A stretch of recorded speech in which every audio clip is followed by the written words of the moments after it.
এটা হচ্ছে সুপারি গাছের পুরানা পাতা, যেটা পড়ে যায়, আমরা এটাকে ঢোঙ্গল বলি। তো শুকিয়ে নিয়ে এক টুকরো আমি কেটে নিচ্ছি এখানে পাখা বানানোর জন্য, মানে হাত পাখা। শীতকালে যেমন ল্যাব আর কাঁথা, তেমন গ্রীষ্ম আর বর্ষাকালে লাগে বাইরে গেলে ছাতা, আর বাড়িতে থাকলে পাখা।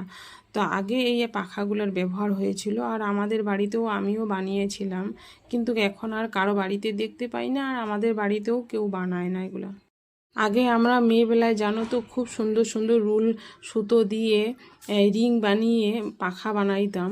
তো সেই পাখা এখনও আমাদের বাড়িতে একটা আছে, মানে আমার বানানো একটা পাখা এখনও আছে।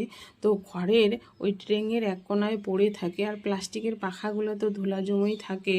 এখন ওই ফ্যান দিয়েই হাওয়া খাই, মাঝে মধ্যে যখন কারেন্ট থাকে না তখন এগুলোর ব্যবহার হয়ে থাকে। আর এই হচ্ছে সেই পাখাটি। তো তোমাদের একবার দেখিয়ে দিলাম। তো আজকের ভিডিওটা আমার এই পর্যন্তই। তোমাদের কেমন লাগলো অবশ্যই জানাবে। সবাইকে বাই।